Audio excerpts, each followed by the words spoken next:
Deuxième partie, nous accueillons donc Percival Everett, qui est un auteur qui nous vient des États-Unis, et je le remercie, et je remercie Anne d'avoir favorisé cette rencontre. Merci encore de nous rejoindre. Donc, quand j'ai le plaisir d'inviter Percival Everett, je me suis dit, mais on va commencer par quel livre? Parce que c'est puissant, c'est ce qu'il écrit. Je vous promets que c'est puissant. Donc, moi, je suis devenu un fan inconditionnel d'effacement. J'ai lu Blessé, c'est magnifique. Et Anne nous a conseillé, par rapport au thème, d'insister plutôt sur le supplice de l'eau. Et aujourd'hui, on va vous faire découvrir le supplice de l'eau. Et le supplice de l'eau va vous rendre intelligent. Difficilement, mais va vous rendre intelligent. On va commencer rapidement, on va nous en dire quelques mots, et après on laissera Percival nous parler de son roman. Alors, le supplice de l'eau, c'est l'histoire d'un homme, je ne vais pas raconter tout le livre, Non, mais c'est l'histoire d'un homme en fait qui va assister à l'assassinat de sa fille de 11 ans et qui, suite à cet assassinat, va récupérer le coupable qui va être relâché faute de preuves et va l'enfermer dans sa cave pour le torturer à loisir. En résumé, c'est ça. Et je regarde mon torse. Donc, oui, en résumé, c'est ça. Il a la douleur d'avoir perdu sa fille et il choisit au hasard. Et donc, il choisit quelqu'un au hasard. Est-ce que c'est... Voilà, c'est pas vraiment au hasard. Et j'aimerais bien que ce soit Percival qui dise aux gens quel est le processus par lequel il décide de choisir cet homme. I'll do my best to remember the novel.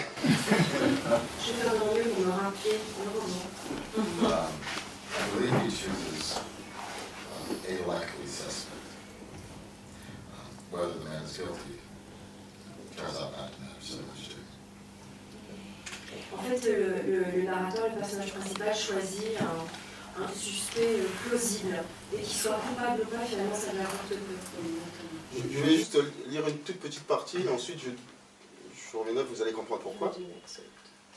Aristote se torture donc l'esprit pour savoir ce que Thalès peut bien avoir voulu dire, pas moi, au contraire. Je vois parfaitement bien l'importance de l'humidité. Bien sûr, il y a humide et trop humide, comme pendant l'inondation de la Louisiane en 1927 ou le tsunami de 2004. Je suis sûr que plus d'un paysan redneck, la chic à la bouche, apercevant sa vache qui passait en flottant, en route vers le golfe, a déclaré « C'est un peu trop humide à mon goût. L'eau est le principe, l'alpha et l'oméga de toute chose, et la terre flotte dessus. » Donc, il fait appel à des philosophes, à Thalès, à Aristote, à Héraclite, pour justifier son choix. Donc, pourquoi est-ce qu'il a besoin de rationaliser son choix?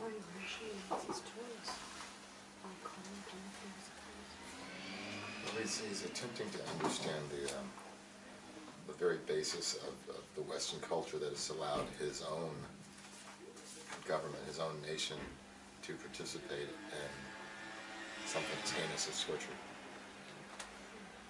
En fait, le personnage essaye de comprendre les fondations de la culture occidentale qui a rendu possible que le gouvernement américain pratique la torture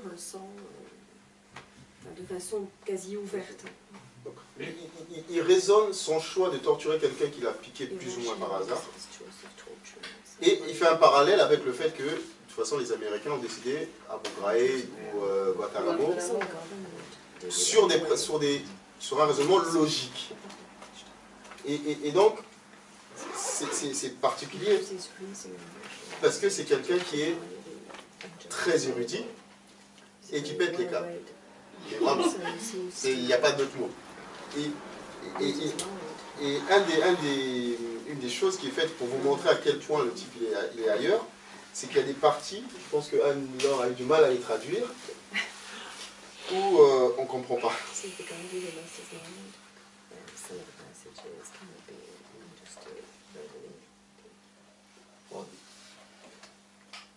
Well, he's a reflection of his own culture.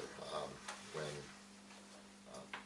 the United States entered into this war, and this is a protest novel, I was so outraged at the war in Iraq.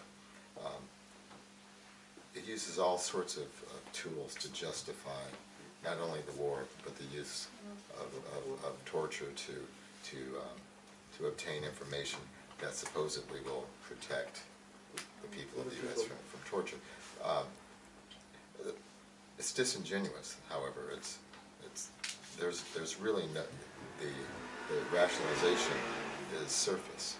It's a pretense. It's not the sort of rationalization that you and I would do about our own actions. It's for show. It's a show, and that's what has affected this character. He's been taught by his world that this is okay. En fait, ce personnage dément, il reflète son pays, les États-Unis. Il faut souligner que c'est un roman protestataire. Percival l'a écrit au moment de la guerre d'Irak. C'était une façon de dénoncer ce qui se passait aux États-Unis et ce que les États-Unis accomplissaient en dehors, en particulier en Irak. Et bien évidemment, toute cette rationalisation, elle est complètement malhonnête. C'est une surface, c'est un show. Et ça n'est pas du tout le genre de raisonnement que vous ou moi nous tiendrions. Mais en fait, cette pratique de pseudo-raisonnement, bah, c'est ce que son pays lui a appris. Voilà ce qu'il a appris des États-Unis. Et c'est ce personnage qui pète un câble, hein, c'est le cas de dire, c'est une image de ce qui est arrivé à l'Amérique à un moment donné, il y a vraiment pas longtemps. Moi j'avais envie de poser une question en lisant justement le livre. On sent très bien que le personnage il oscille entre lucidité et folie. Et à un moment du livre, il dit je viens d'une nation de connards et par association j'en suis un. À l'époque, ça a été écrit pendant la guerre d'Irak. On sait que depuis, il y a eu un changement de présidence. Et est-ce qu'on peut se dire aujourd'hui que cette question elle est toujours actuelle? Est-ce que l'Amérique c'est un cas désespéré finalement?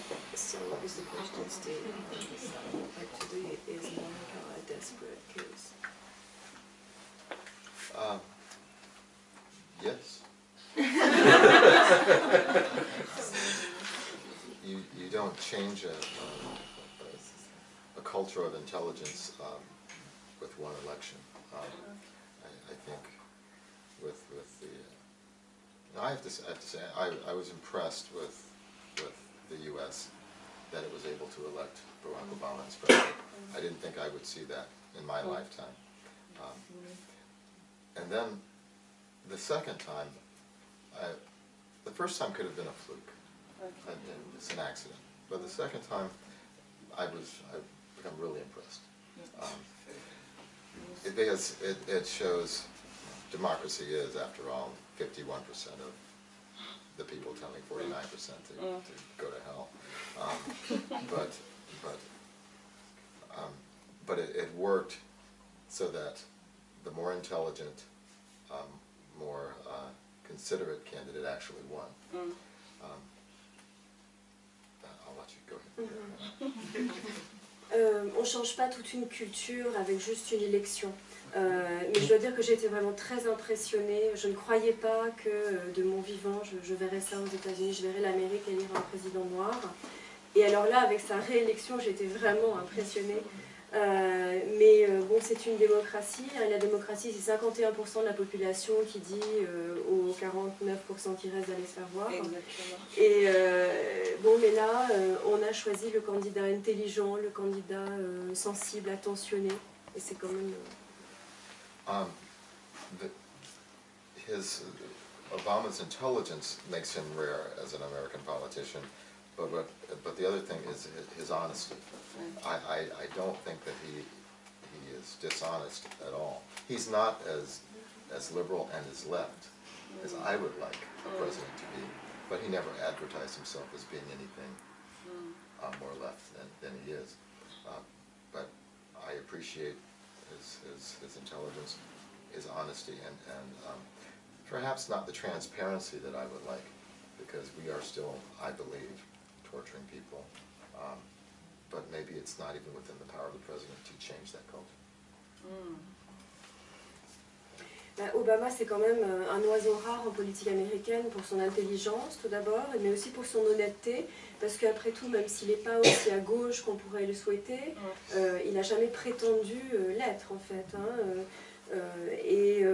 Bon, je regrette qu'il n'y ait pas plus de transparence, je crois que l'Amérique pratique toujours la torture, mais est-ce que finalement,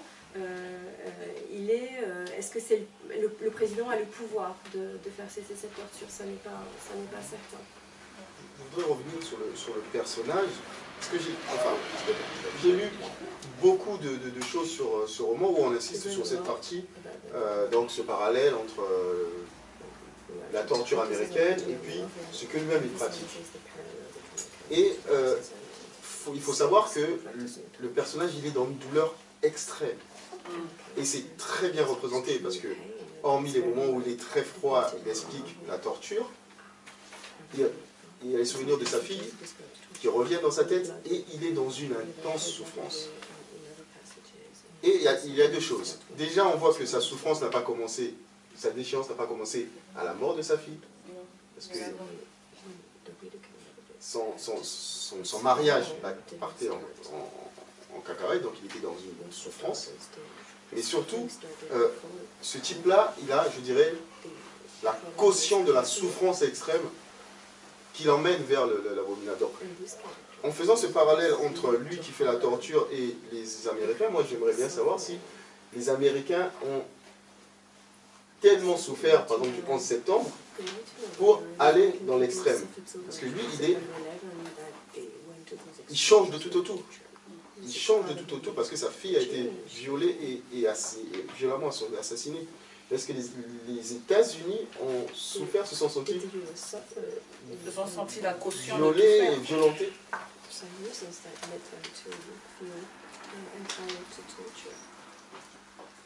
You know, no one becomes depraved overnight. You either are capable of a heinous act or you are not. Certainly 3,000 deaths on September 11th, 2001 was horrible.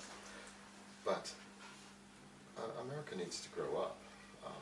This happens in the rest of the world all the time. It didn't change history or the way the world thinks because it happened in the U.S.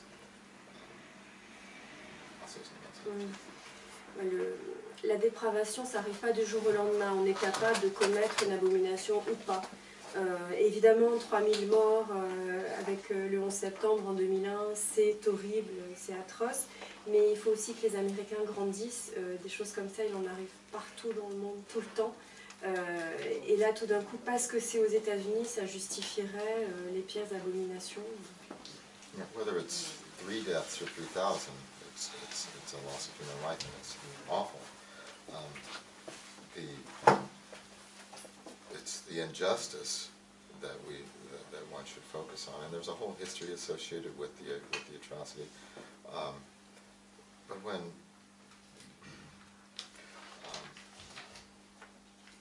after the attacks on the World Trade Centers, poets and fiction writers in the U.S. started compiling anthologies saying that the art of writing would never be the same again.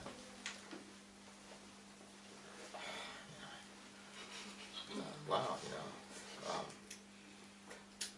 Yeah, they didn't say that when the tsunami killed 40,000 people, and they didn't say it when the United States killed who knows how many Vietnamese people. But somehow the deaths of 3,000 Americans is, we are selfish enough that we can think that the face of everything will change because of that. And then I'll add the other embarrassing thing about the U.S. after.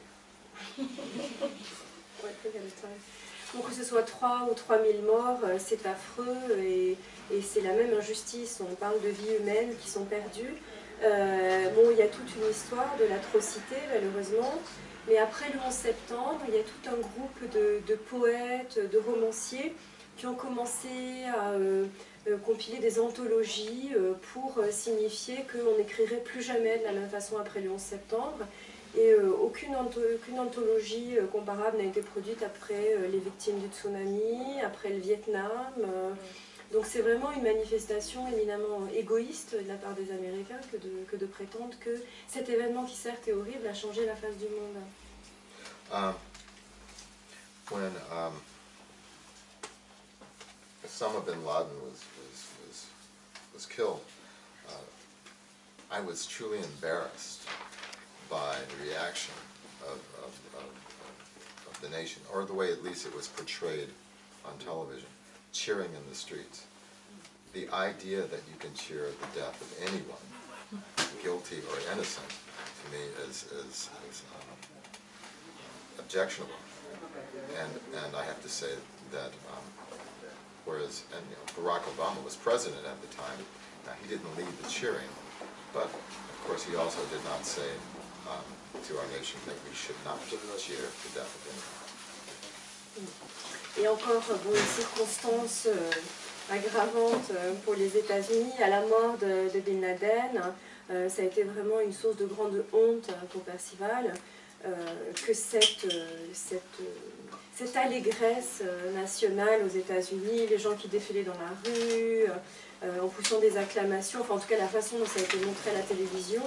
Et Obama était président à l'époque. Bon, il n'a pas mené le défilé, mais il a rien dit non plus pour, contre ces manifestations d'allégresse. En soi-même, c'est scandaleux. Sur le... là, je viens sur le positionnement choisi par Percival. Il faut, juste pour vous expliquer, le personnage, donc, c'est un auteur de romans qui prend le nom d'une femme, puisqu'il écrit des romans à l'eau de rose. C'est une Barbara Tartland, ce genre de choses, qui marche plutôt bien. Et donc, en journée, il reçoit, par exemple, il a une vie normale à peu près, hein, il reçoit son éditrice, avec qui il discute, pendant que il y a l'homme qu'il torture qui est dans sa cave. Et donc, il y a une séparation entre sa vie, il est conscient de l'homme qu'il y a dans sa cave, et la vie de tous les jours. Et là, dans ce cas-là, puisqu'on est dans le parallèle avec les États-Unis, le parallèle avec les États-Unis, c'est que les États-Unis, c'est-à-dire quoi, ils sont conscients de faire du mal, mais il y a une double personnalité quelque part au niveau des États-Unis.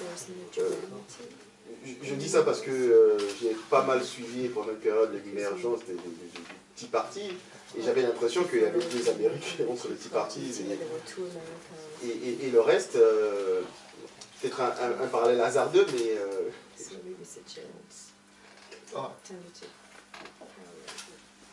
Certainly it's a parallel, and I think all of us who live in Western nations do this. We go through our daily lives while our governments rape and murder the world.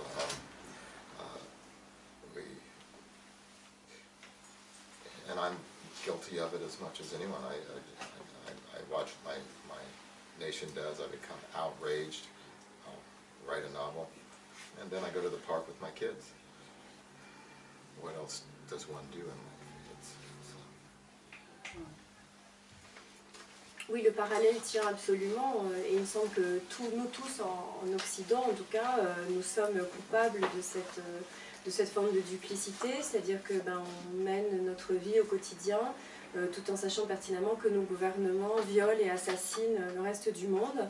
Alors, je me sens coupable, je me sens scandalisée, j'écris un roman pour protester, et puis ensuite je vais au parc faire jouer mes enfants, parce que que faire d'autre, faut bien dire.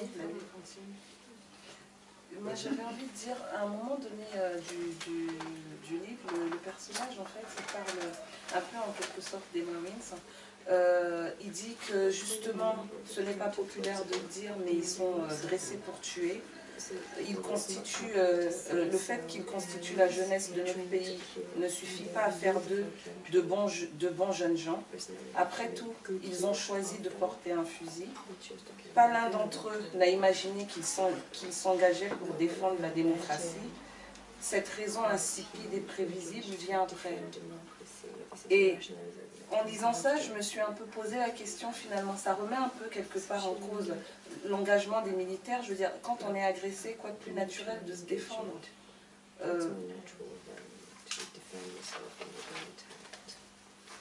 Well, it might be natural to defend yourself when you're being attacked, but it makes sense to attack the person who has attacked you.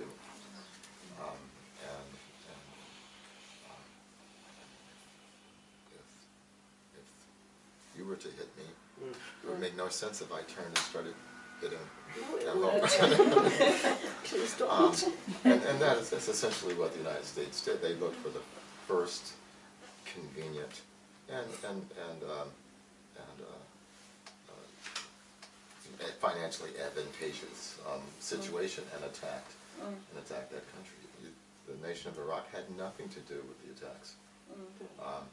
And as we now know, the fabricated intelligence regarding weapons of mass destruction was completely erroneous, if not fabricated. Bien sûr, c'est naturel c'est une réaction naturelle que de se défendre contre l'attaquant. Mais si j'ose attaquer Percival et que Percival se retourne contre moi, ça n'est plus justifiable. Et en fait, les États-Unis ont choisi la cible la plus commode, surtout celle qui procurait le plus d'avantages financiers. L'Irak n'avait rien à voir avec les attaques. Et on a appris assez vite par la suite que toutes ces soi-disant informations concernant les armes de destruction massive, c'était complètement cheaté. J'avais encore autre chose, parce que le personnage, à un moment, toujours le personnage, hein, il dit si j'avais une Bible, je la lirais, elle m'apporterait du réconfort si j'étais idiot, et des questions si j'étais curieux, mais rien de plus. Donc, ça m'a laissé un peu entendre comme si finalement c'était un peu une voie sans issue, c'est-à-dire qu'on peut finalement qu'observer, réagir et en même temps observer.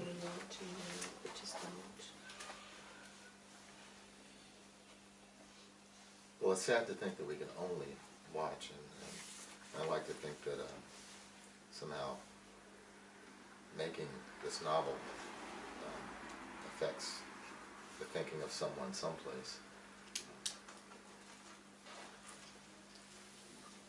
But short of violently revolting in the United States, instead of simply finding it violently revolting, I'm not sure that pun will play.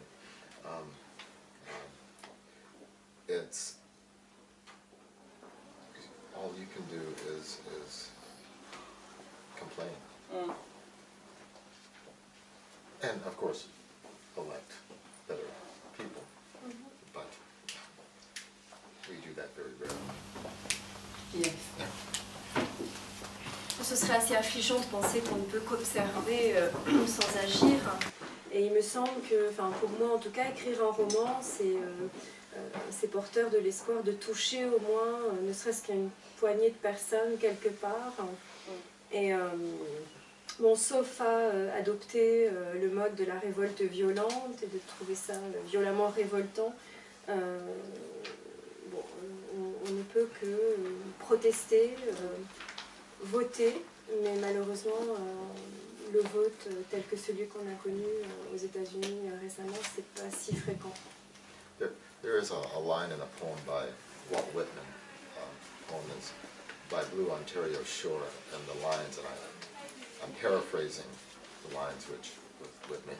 It's okay, it doesn't much matter. But it's, if you want better people, if you want a better society, produce better people. And so, really, education is how perhaps we can change. Et Percival fait référence à un vers de Walt Whitman, le grand poète américain, qui dit que si on veut une société meilleure, il faut produire de meilleures personnes. Donc vraiment, la clé, c'est l'éducation. Je reviens sur un de mes parallèles avec le livre. Il faut savoir donc pour vous, c'est que c'est pas linéaire, hein, l'histoire que je vous ai racontée, c'est que on le découvre au fur et à mesure, parce qu'il y a un mélange, il y a des moments, il y a des conversations entre Aristote et Héraclite, on fait venir Thomas Jefferson, je crois, qui discute à un moment, donc il y a des choses comme ça qui tombent, on ne sait pas trop d'où ça sort, mais au fur et à mesure, donc on découvre cet homme, son passé, et on découvre en fait que le délitement de son couple. C'est quelqu'un qui aime sa femme, mais qui ne peut pas vivre avec. Et petit à petit, c'est un couple, et petit à petit, il clame aimer sa femme, et petit à petit, il y a une distance qui se crée entre sa femme et lui, sa femme qui ne comprend pas. Donc au moment où sa fille meurt, sa femme est remariée.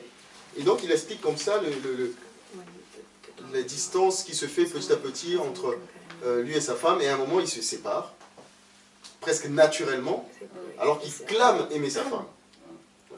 Et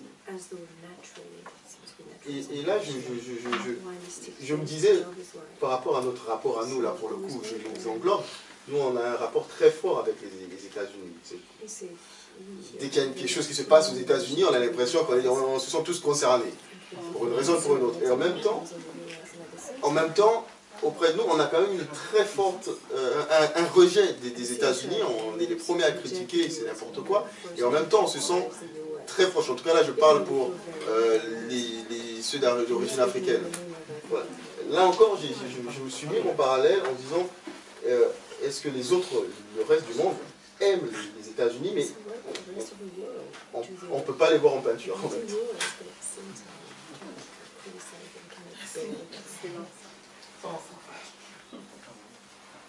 The U.S. it's kind of like your really interesting, cruel uncle.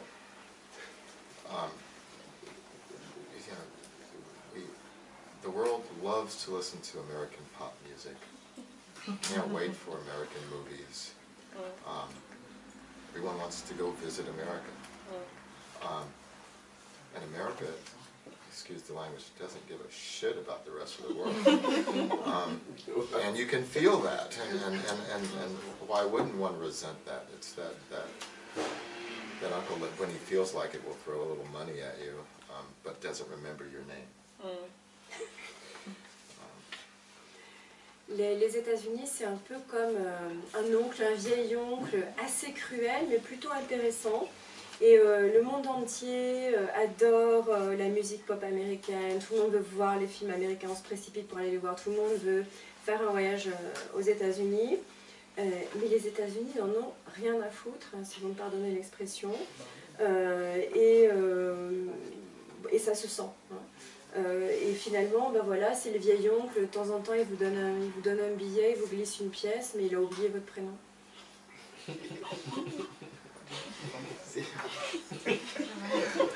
C'est dommage pour vous, mais effectivement. Il y a aussi autre chose qui est très fort dans le livre. Donc par G comme ça, il y a un peu les États-Unis, et nous parle des États-Unis.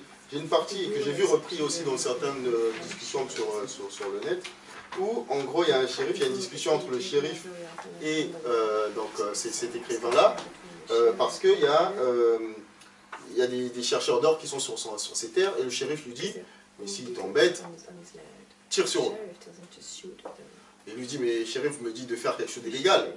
Il dit alors, il y a des choses, c'est hors la loi, il dit, bah il y a des choses que la loi écrit, mais on les fait quand même. Et en gros, le shérif lui donne la permission, il dit, mais c'est contre la loi, il dit, bah et alors, c'est comme ça qu'on fait en Amérique. Que de toutes les façons, il y a l'écrit, et puis il y a comment on réagit. Et comme ça, par bride, par exemple, sur cette conversation-là, on voit un peu une posture des États-Unis d'aujourd'hui. Et je ne sais pas pourquoi, mais j'ai l'impression que Perceval n'est pas très optimiste sur son propre peuple, parce qu'il y a... On sent une désespérance dans le livre. Oui.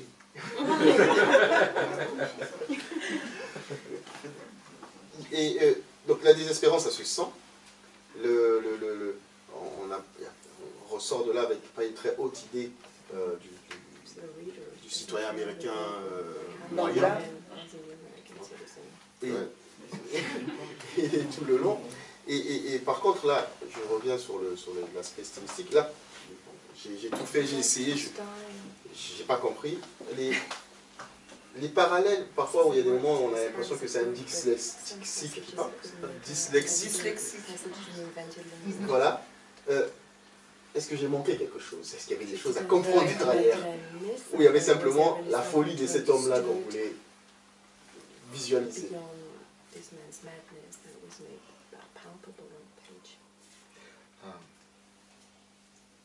I can't say. The wonderful thing about art, about novels, is that when we revisit them, they mean different things to us. So that the layers of meaning increase the more familiar we become with it, or perhaps the novel even becomes simpler. But whatever it was I meant when I made it really doesn't matter anymore. It's what you make it mean that matters. En fait, ce qui est fascinant avec l'art, la création, c'est que quand on retourne à l'œuvre, les niveaux de sens se multiplient, enfin la signification fluctue sans cesse, soit les niveaux de sens se multiplient, soit au contraire, la signification se simplifie. Mais finalement, quoi que j'ai voulu dire à l'origine, ça importe bien peu. Ce qui est important, c'est ce que le lecteur retire de l'œuvre, donc c'est une interprétation sans fin. Moi j'avais une question justement par rapport à ça, parce que le roman est quand même particulier, il y a des moments de lucidité, des moments de folie, il y a un moment où il y a carrément un langage nouveau, beaucoup de poésie aussi. Percival, en écrivant ça, est-ce qu'il n'a pas eu peur de s'écarter de son objectif de protestation et de perdre un peu le lecteur avec ce nouveau langage et cette folie douce en fait?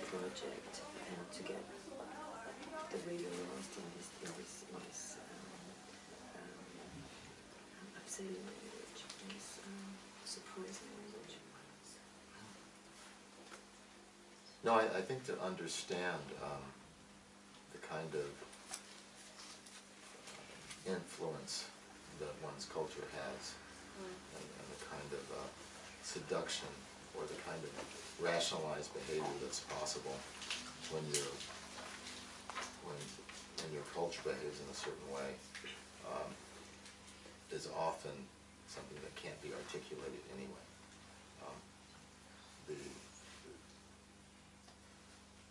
The understanding of it is terribly complex, and it comes at us from places we wouldn't recognize. Mais il me semble que arriver à cerner l'influence que notre culture a sur nous, et en particulier ces stratégies de rationalisation a posteriori qui prétendent apporter des justifications à l'injustifiable, de toute façon ça échappe au langage, parce que c'est bien trop subtil, c'est bien trop complexe. Et ça, cette compréhension-là, enfin, cette intuition, elle surgit de lieux qu'on a du mal à cerner. Je vais sûrement avoir une réponse frustrante, mais je sais que vous aurez ces questions-là. La question, il y a des moments où on a un dialogue, par exemple on va voir Tétète qui discute avec Socrate. Et on va voir Thomas Jefferson qui a des dialogues. Et donc, le principe c'est vraiment, il y a des moments où le personnage il a des longues tirades sur, il fait appel à des philosophes en gros sans raisonnement pour justifier. Maintenant, ce que j'ai pas trop compris, pourquoi ce besoin de carrément faire intervenir ces personnages-là, de faire discuter Socrate et Tétète dans des dialogues qui parfois semblent sans queue ni tête.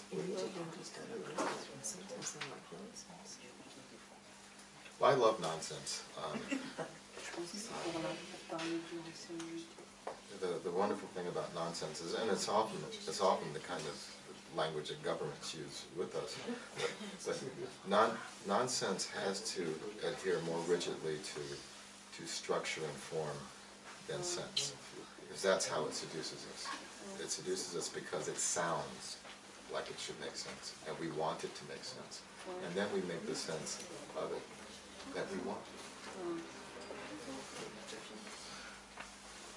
En fait, j'adore le nonsense, donc ce genre qui est typiquement anglais, qu'on trouvait déjà chez Lewis Carroll, qui ne se traduit pas en français, on dit le nonsense. C'est ces textes qui n'ont ni queue ni tête, et qui ressemblent tout à fait au langage que tiennent les gouvernements, d'ailleurs. Et le genre du nonsense, ça réclame une rigueur toute particulière dans les structures, dans la forme, pour que ça ait l'air d'avoir du sens. Ça sonne comme un discours qui a du sens, et c'est comme ça qu'opère la séduction, et finalement, le lecteur ou l'auditeur finit par trouver du sens, mais donc c'est le sens qu'il fabrique lui-même, c'est le sens qu'il veut, en fait. And one of the first things that oppressive regimes do is they take language away, whether it's burning books or making certain words unavailable.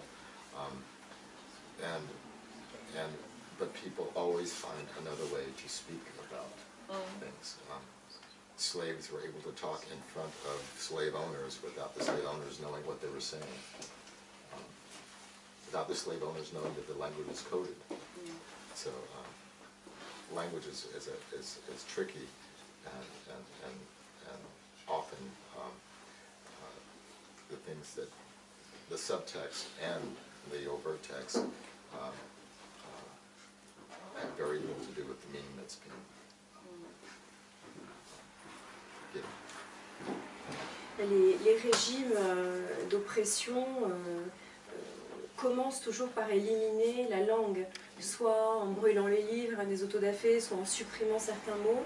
Mais ce qui est fascinant, c'est que les gens trouvent toujours une façon de parler autrement. Les esclaves avaient des langages codés qui leur permettaient de communiquer sans que leur maître ne les comprenne. Et le langage est plein d'astuces, plein de pièges qui font que finalement le sous-texte et le texte de surface restent distincts du sens qui est transmis au bout du compte. Honnêtement, je pourrais sortir énormément de choses de ce livre qui est une richesse extraordinaire. Et on va passer sur la troisième partie, ça vous donnera l'occasion de... Voilà. N'oubliez pas, la troisième partie, vous discutez avec l'auteur, vous pouvez lui poser des questions évidemment sur son œuvre, mais c'est surtout vous discutez. Et sur cette troisième partie qui est sur l'engagement, parce que là pour le coup c'est un livre qui est engagé contre la torture et autres. Et je mettrai ce livre-là, et j'en ai parlé à Jean-Aimé, parce qu'on a la chance d'avoir quelques auteurs là dans la salle, que ce soit Ralph Fanny, Monacomo, Jean-Aimé Dibakana, Jacques Dalaudet, Ren Béa, j'en oublie pas, Toufat, oh, j'ai failli oublier. Toufat Moutar, c'est ça, Toufat Moutar, hein. Donc précipitez-vous là-dessus. Donc, en parlant de poésie, hein, Toufat Moutar. Celui-là, je pense que tout écrivain noir ou africain devrait lire ça. Hein, c'est commencer par celui-là. Tout artiste, oui, oui, tout artiste, oui. Non, mais là j'insiste. Noir devrait lire ça. Les autres aussi peuvent. Hein.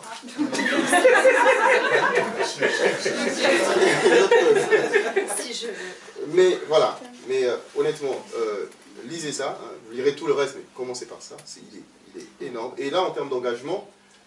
Mais ce serait bien que tu présentes, que tu dises de quoi ça parle, oui, parce qu'il est essentiel. C'est aussi un livre qu'on fait lire à tous nos étudiants.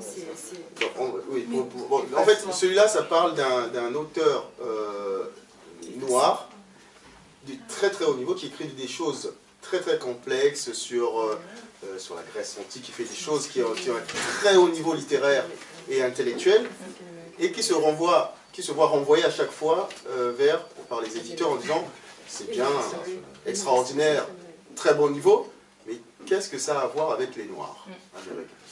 Votre livre, oui, c'est très bien, mais en gros, vous êtes noir, mais votre truc ne parle pas de noir.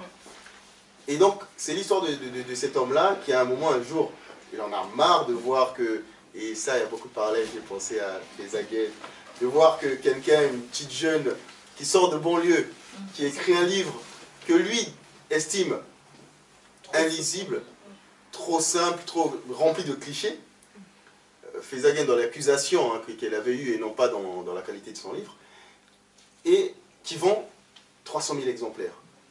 Et lui, un jour, entre, je ne sais pas, minuit ou 1h du matin et 5h, il écrit lui-même un livre rempli de clichés, sur le noir, violent, beaucoup de pères de, je ne sais pas, abandonner les enfants et tout. Et ce livre-là fait un carton. 3 millions d'exemplaires, on peut l'écrire. Donc, voilà, c'est cet homme qui a une espèce de double personnalité parce qu'il ne veut pas qu'on le voie. Et c'est une réflexion énorme sur le monde du livre, sur le monde de l'art, sur les copinages. C'est une littéraire, des prix littéraires. Exactement, c'est magnifique. Et aussi, moi j'ai trouvé sur les préjugés en général, comment finalement on va vers les gens, vers les livres, vers tout, avec des préjugés, même si on a l'impression qu'on essaye de s'en libérer, ils sont quand même là. Il écrit là quelque chose, et Dr Percival l'a dit souvent, qu'on a entendu dire aussi de Mamadou Mamoudang, qu'il y a des lecteurs, si au bout de la 10e page, on ne dit pas que le personnage est noir, on considère qu'il est blanc. Et je vous promets que quand j'ai lu Blessé, et encore dans Blessé, ça vient assez vite. L'histoire d'un ranger dans son sud natal avec son ranch, et on le lit. Bon, au bout d'un moment, ça vient assez vite que entre deux phrases, on met qu'il est noir, mais sinon, à aucun moment on l'imagine noir. C'est à partir du moment où on dit quelque part qu'il est noir que, ah oui, en fait, c'est vrai, il est noir. Et parce que quand on lit, évidemment, on se fait l'image du personnage, et c'est à ce moment-là qu'on se fait l'image du personnage. Dans Le Supplice de l'eau, je crois que c'est vers la fin. C'est pareil. C'est vers la fin que surtout que ça vient comme ça. L'identité ne le dit pas en fait. Ça ne le dit pas. Et pendant tout le livre, on s'imagine que le personnage est blanc. Et c'est exactement ce qu'il dit, c'est que voilà, quand on lit des livres, tant qu'on n'a pas dit qu'il est noir, parce qu'il y a des problèmes de papier. Donc, voilà, on s'imagine que... Il faut même dire dans le Supplice de l'eau, le personnage principal, il est auteur à succès, donc il est riche. Et dans son quartier, il est assimilé à un dealer parce qu'on n'arrive pas à expliquer sa richesse en fait. Et lorsqu'il explique qu'il est riche parce qu'il est auteur, ça paraît absolument pas crédible. Donc il a même la colère des dealers du coin qui pensent qu'il leur fait concurrence. En fait. Alors voilà, les livres de Percival Everett sont engagés. Différemment, mais ils sont engagés. Et donc, c'est sur ça que j'aimerais bien que vous interveniez. Merci déjà. Déjà, oui. Déjà, je vais lui poser la question parce que je pense avoir entendu certains reportages sur les notions d'engagement et je n'ai pas très sûr. Donc, vous réfléchissez à ça. Et j'aimerais demander à Percival Everett son niveau d'engagement. Est-ce qu'il est engagé ou engageant? Est-ce qu'il est engaged? What? Engagement dans quoi? Are you referring to political engagement with work or with the world? Engagement politique, engagement dans le monde. Bah justement, on essaie de savoir ce que c'est que l'engagement. Dénoncer des choses. Voilà. C'est quoi la vraie question, c'est ça. Qu'est-ce qu'on considère comme étant l'engagement? Well, since I write about people, I have to be engaged in some way with the world around me. Every work of art is political. It's all art is inherently, intrinsically political. Even to try to leave politics out is a political statement, and so therefore everything is political. But politics is not reducible to simply governmental or global. It's politics of relationships between people, politics of relationships between people and nature and animals. J'écris sur des gens, donc nécessairement je suis engagée à la fois dans et envers le monde, mais toute œuvre d'art est engagée, toute œuvre d'art est politique. Et prétendre aussi ignorer la politique ou s'en tenir à l'écart, en soi c'est une déclaration politique. Mais quand je dis politique, je ne veux pas simplement dire ce qui concerne les gouvernements, je veux dire les relations entre les gens, les relations entre les êtres et les animaux, entre les êtres et leur environnement naturel, c'est tout ça la politique, c'est un domaine Il y a une question que j'aimerais poser moi au public concernant justement, parce qu'on avait eu une parade qui tournait déjà un peu autour de ça, par rapport à l'engagement des écrivains dans la société. On avait même un peu digressé sur le viol des femmes au Kivu en disant que est-ce que les écrivains de cette région-là, ou même les artistes tout simplement, devaient dans leurs œuvres exprimer une position par rapport à ça. Vous en pensez quoi, vous, qu'un auteur ou un artiste doit forcément dénoncer des choses, doit exprimer un engagement dans son œuvre? Je sais que Ralphanie a une position très... Je sais pas, les belles Cette question-là, elle était pour toi, hein. Je voulais me tourner vers toi. Parce que je sais que pour avoir discuté avec Ralphanie, elle a une idée très précise de ce qu'un intellectuel, je dirais un artiste, devrait faire. Alors moi, de mon point de vue, étant donné les pays d'où on vient quand même, où la démocratie peine encore à être effective, avec tout ce qu'on connaît de mon point de vue, ce serait bien d'avoir des auteurs qui s'engagent quand même à travers leur œuvre. Donc qui contribuent par leur travail à l'avènement d'une société plus juste, quoi, pour le droit des femmes, des enfants, des individus. Et en même temps, la limite de l'engagement, c'est que le danger, ce serait pour un artiste d'embrasser ou de s'enliser dans un sentier qui ne lui permettrait pas de déployer tout son génie artistique, en fait. Je vais prendre mon exemple. Pendant longtemps, j'ai eu une écriture assez intimiste. Je tenais un blog où il était question de moi. Et on disait que j'écrivais bien. Et quand, le livre qui vient de paraître, où quand même, je dénonce certaines choses, certaines personnes qui m'ont lu m'ont dit, mais tu écrivais mieux quand il était question de toi, et là, c'est pas tellement, voilà, tu nous laisses un peu, sur notre faim. Donc voilà, c'est ça le danger de l'engagement, c'est peut-être d'embrasser des thématiques dans lesquelles on n'est peut-être pas doué. Le danger, c'est de se marginaliser en quelque sorte. Se marginaliser, s'embourber dans un sentier, voilà. Peut-être de transformer l'engagement en révolte. Je pense qu'il y a une distinction entre les deux quand même. Je pense qu'il y a l'engagement, on s'engage dans une démarche qui n'est pas forcément contre un mouvement, contre quelque chose, mais on s'engage dans une démarche. Je pense que ça peut être une démarche de réappropriation de certaines choses qui sont perdues. Tout à l'heure, on parlait de démocratie. Je pense que la démocratie n'est pas un concept qui a été créé récemment et qu'on a apporté à certains pays qui n'arrivent pas à l'appliquer, mais que c'était par exemple un concept qui a pu apparaître à plusieurs endroits dans le monde et sous différentes formes qui ne s'appellent pas forcément démocratie. C'est comme toutes les autres notions, c'est comme l'amour, c'est comme le capitalisme, tout ce qui est bon et tout ce qui est mauvais aussi. Et je pense que l'engagement dans une démarche, si on devait considérer nécessaire un engagement pour un artiste, je pense que ce serait le fait de pouvoir rendre justice en fait à des notions qui sont oubliées, sans forcément dénoncer des choses... Ce que tu fais là, c'est-à-dire que quelque part tu demandes aux auteurs d'aller dans un certain sens. Ah non, je ne demande pas. Puisque c'est... J'aimerais savoir, est-ce qu'il y a certains compatriotes à moi de la RDC qui sont dans la salle? J'aimerais qu'on revienne sur, parce qu'il y en a certains qui savent ce que c'est, on a eu à un moment un gros mouvement de combattants qui en gros...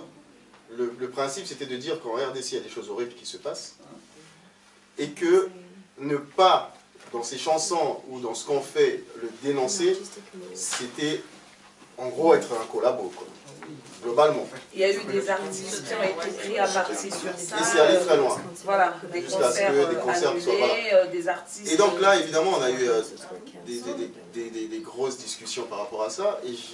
Et est-ce que l'engagement, c'est pas... Pour vous, le personnage engagé, c'est pas le personnage qui dit ce que vous pensez. Je crois que le sujet va être...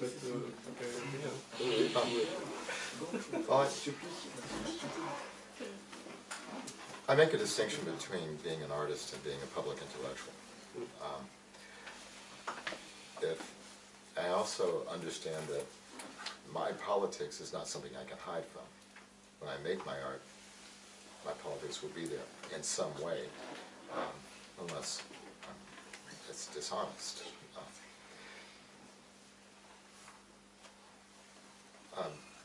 Oppressive governments come and go. If you try to make a work of art that addresses that particular, if it is that rebellion, instead of a work of art that is about rebellion, then that work will have a short life. Art will transcend that rebellion and last and speak to people about other oppressive regimes instead of just one. And you have to trust that art speaks to people, and people are very smart. They don't need to be spoon-fed their rebellion. They will recognize what it is in the water cure without knowing about Iraq. So art cannot depend on our seeking to have a message about anything. First of all, I'll save that until you say that. Je fais la distinction en moi entre l'artiste et l'intellectuel, le personnage public de l'intellectuel. Et ma position politique, elle est visible dans mon art, que je le veuille ou non. Des gouvernements d'oppression, il y en aura tout le temps. Mais en fait, l'art doit transcender, ne doit pas une description précise d'un cas particulier pour atteindre un universel. Et il faut faire confiance au public.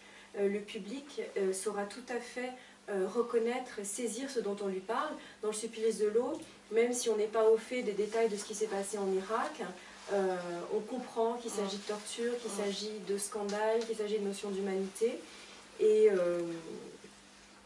l'art n'a pas un message précis, déterminé, c'est quelque chose qui dépasse le cas particulier en tout cas. Et s'il y a un message, il est de portée universelle. The mere fact that I write fiction for a living is evidence of my mental deficiency. And anything that I say about the world in way of a message is suspect. As a writer, as an artist, I don't know any more about the world, about truth, than anyone else. But I can present a picture, a world about which you can speak and determine or interpret it to find truth. So I can't presume to know what's right. I can only see what's there. Bon, le simple fait que j'ai choisi pour métier, que j'ai choisi d'écrire, c'est un signe de ma déficience mentale, donc il faut absolument, tout ce que je dis est hautement suspect, et je n'ai aucune prétention à détenir la vérité. Tout ce que je peux faire, c'est proposer une image, et vous, en l'interprétant, vous pouvez espérer atteindre une forme de vérité.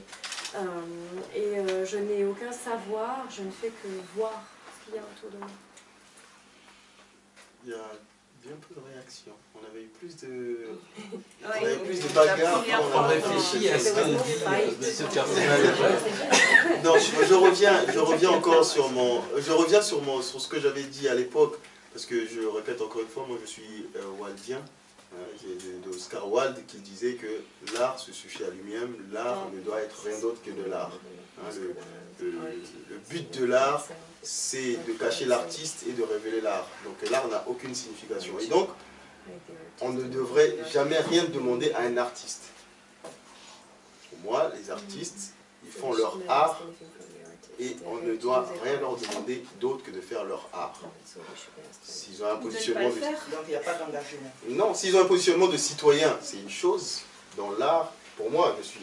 Vous voyez, à l'inverse de ce que lui dit, à l'inverse de ce que Percival dit, dans l'art, il n'y a pas d'engagement, il n'y a que de l'art. Il n'y a que quelqu'un qui décide de faire quelque chose qui lui passe sur la tête parce que c'est de l'art. C'est vous qui en trouvez une signification, qui en faites une interprétation qui est de l'engagement. Ouais, mais cette approche égocentrée pose toujours un problème. C'est-à-dire que moi j'ai toujours du mal avec les auteurs qui disent j'écris pour moi, j'écris pour ma thérapie, j'écris... Non, ils n'écrivent pas pour eux, ils font de l'art. Oui, mais peu importe ce qu'ils pensent, on n'est pas dans un dialogue dans ce que tu dis. Tu es dans une esthétique, il faut que j'écrive des choses telles que je les pense et ainsi de suite. Mais la question de l'autre semble absente quand quand on entend quand tu le présentes comme ça.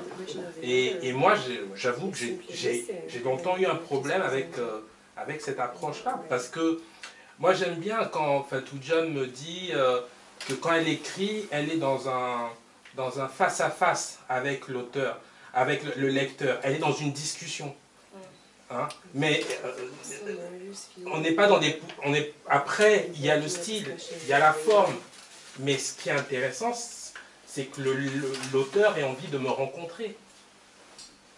Et il y en a qui écrivent juste pour le plaisir d'écrire. Moi, ça me pose un problème. Je ne vais pas vers ce genre d'auteur. Oui, moi je voudrais dire qu'il y a différents courants de pensée chez les auteurs, il y a différents positionnements. Il y a eu en France, par exemple, des gens qui se sont positionnés sur l'art pour l'art, etc.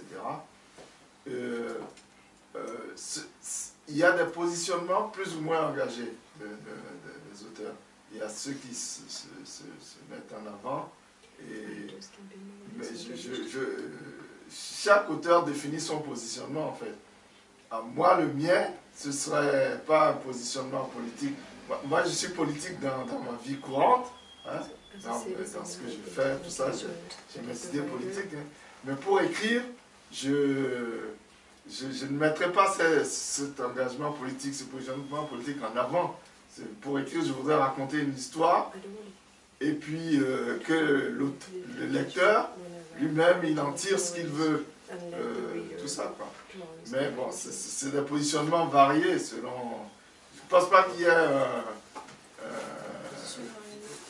une ligne. Mais vous glissez Nadia, peut-être. entre les lignes. Nadia qui veut dire. Je serais contre le boycott de l'art culturel. En Afrique du Sud, par exemple, au moment de l'apartheid, certains artistes ont refusé d'aller en Afrique du Sud, de promouvoir leur art dans ce pays qui pratique l'apartheid. Donc toi, en tant qu'artiste, tu pourrais, pour moi, si on prend un positionnement artistique, il faut déconnecter l'artistique de l'engagement, parce que ça veut dire que on va juger l'artiste et ce qu'il fait. Et c'est pour ça qu'on se retrouve avec des gens, tu vas commencer à détester un artiste parce qu'il aura pris une position, alors que 2 minutes avant tu écoutais sa musique, et tu vas apprendre que ah mais il avait pris position pour Gbagbo ou pour Ouattara, tu le détestes.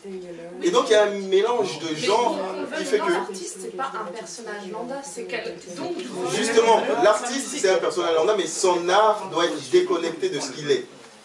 Excuse-moi, mais le problème c'est que, excusez-moi, l'artiste et son art sont associés, ils ne font qu'une personne. Non, justement, non, pas d'accord.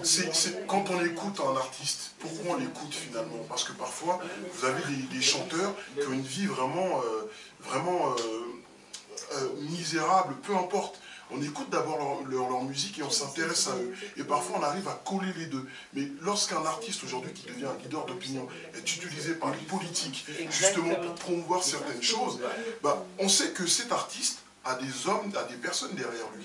Et quand le politique se l'accapare, il s'accapare ce peuple qui est derrière. Et donc finalement c'est une arme. Et en même temps, il doit se rendre compte que ce qu'il dit modifie aussi les choses. Je suis d'accord avec toi. Le problème c'est que c'est nous qui lui donnons cette crédibilité-là. Se marginaliser, se mettre de côté et dire que... C'est nous qui lui donnons cette crédibilité-là. Pourquoi est-ce que l'artiste devra avoir... Donc à partir de là, il y a une puissance. Oui, peut-être la dame. Par rapport à ce que vous avez dit tout à l'heure, sur l'engagement ou sur le non-engagement des artistes, surtout en ce qui concerne le Congo démocratique, je crois que, comme on l'a dit, l'artiste ou le chanteur, c'était un leader d'opinion. Par rapport à ces situations-là, par rapport à tous ces viols-là, moi je suis sûr que les gens ils dansent, et puis après quand ils vont là-bas, les militaires ou les gens qui violent les femmes, ils vont là-bas, ils voient les femmes, ils courent, ils s'en vont, ils les violent. Et ça fait longtemps que ça dure, et je crois que surtout sur ce sujet-là, dans ce pays-là, les leaders d'opinion, les chanteurs qui chantent, qui font danser tout le monde dans les bars, au lieu que tout le temps ils fassent ça, qui disent, qui dénoncent ça. Je crois que c'est quelque chose de la parole derrière, simplement pour dire que... Je ne dis pas que c'est tout le temps, mais surtout sur ces sujets. Mais justement, mais chaque pays, juste derrière, on va... Ils conditionnent même dans une rumba, on va célébrer le maire, on va célébrer le président de la République, et on est obligé de danser la rumba en écoutant que Kabila est magnifique. Essayons d'être ordonnés, on peut demander derrière, il lève le doigt depuis tout à l'heure, parce que je reviendrai sur cette histoire de leader d'opinion, hein, parce que c'est vous qui le faites des leaders d'opinion. Mais derrière, s'il vous plaît. Je partage ton analyse sur tout ce qui est l'aspect leader d'opinion. Là où je suis d'accord, lorsque tu dis que l'art n'est pas en elle-même dangereuse. Prenons l'exemple de 1995 ou 93, Ice-T, rappeur de Los Angeles. Il chante une chanson qui s'appelle Cop Killer, c'est-à-dire tueur de flics, Ice-T. Quelques jours après, il y a un gamin de 15 ans qui avait le Walkman avec la chanson Cop Killer. Il sort son arme, il tire et il tue quelqu'un. Un flic en plus. Donc, c'est l'art de Ice-T qui a tué ces flics parce qu'il a influencé de manière directe ce gamin-là. Parce que s'il n'avait pas écouté Ice-T, peut-être qu'il ne serait pas passé à l'acte. Donc il aurait écouté Céline Dion, il aurait aimé quelqu'un. Reine,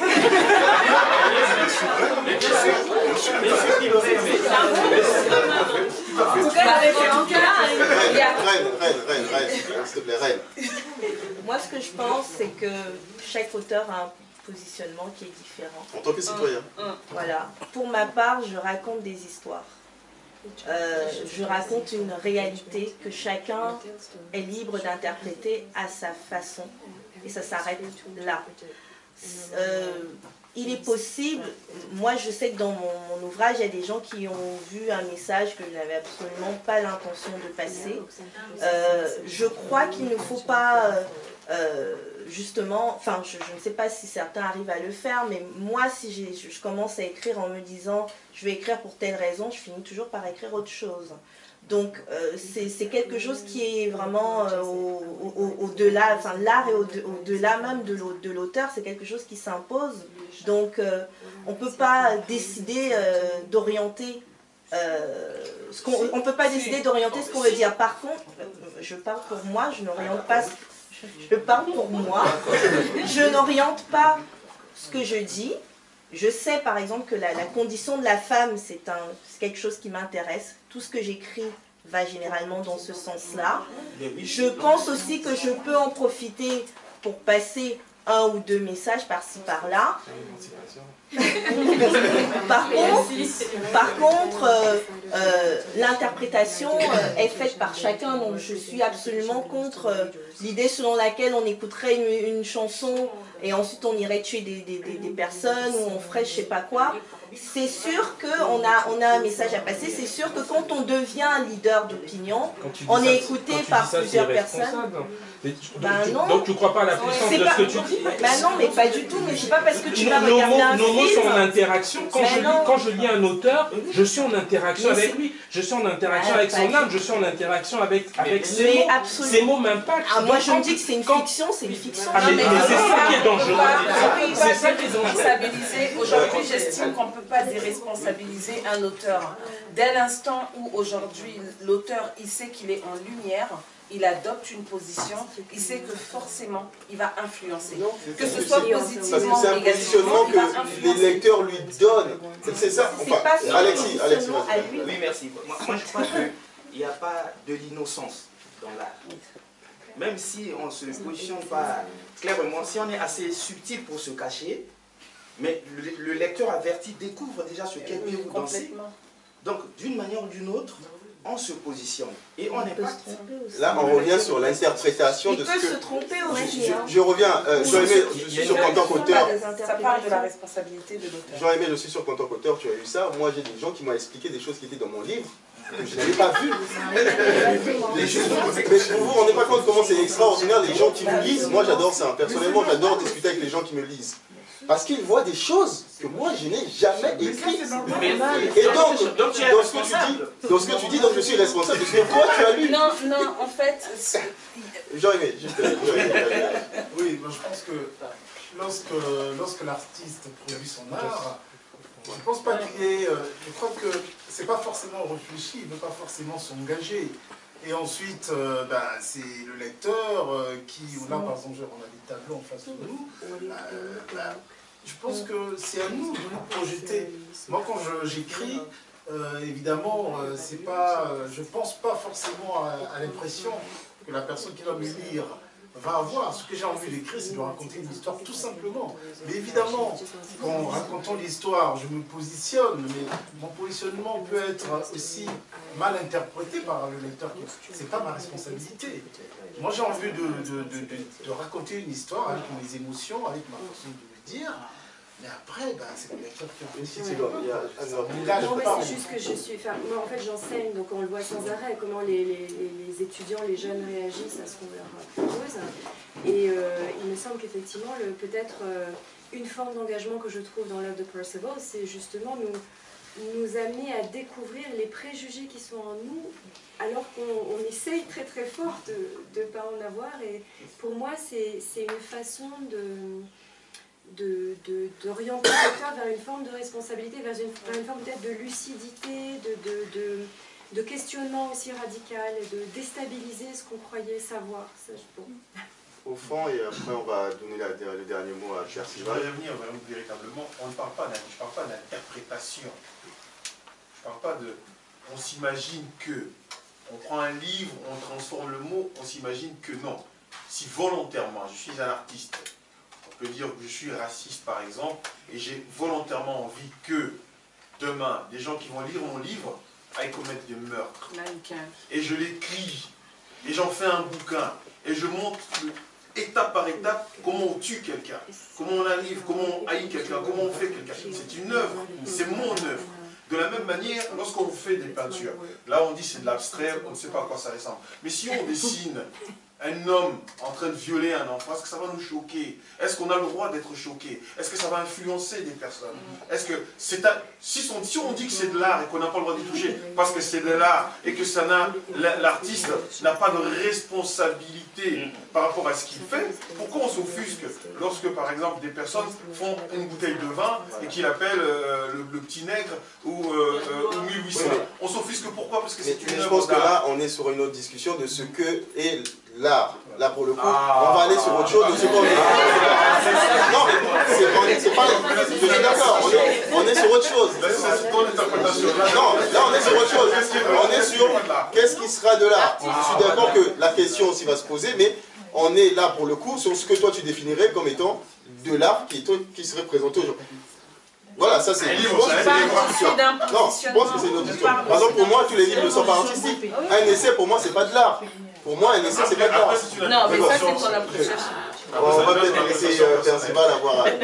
Parce qu'il va falloir rentrer mieux. Now, we all have several jobs. I'm a father, I'm a professor, I'm a writer, and a citizen. And politics enters all of those worlds. What do I teach my sons? What do I teach my students? What do I demand from them? When I make art, I want to render the world that I see as I see it. Not as I think it would be better, because I'm not that smart. I'm not that important. But I can create a world that creates a discussion that makes people ask questions about morality and politics and pain.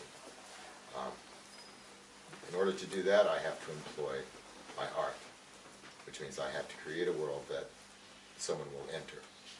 If I start out with a world that is meant for a particular audience, then then I'm talking to people who already agree with me. And I haven't changed anything. Nous avons tous plusieurs métiers. Percival, il est papa, il est prof, il est écrivain, il est citoyen et la politique est partout là-dedans.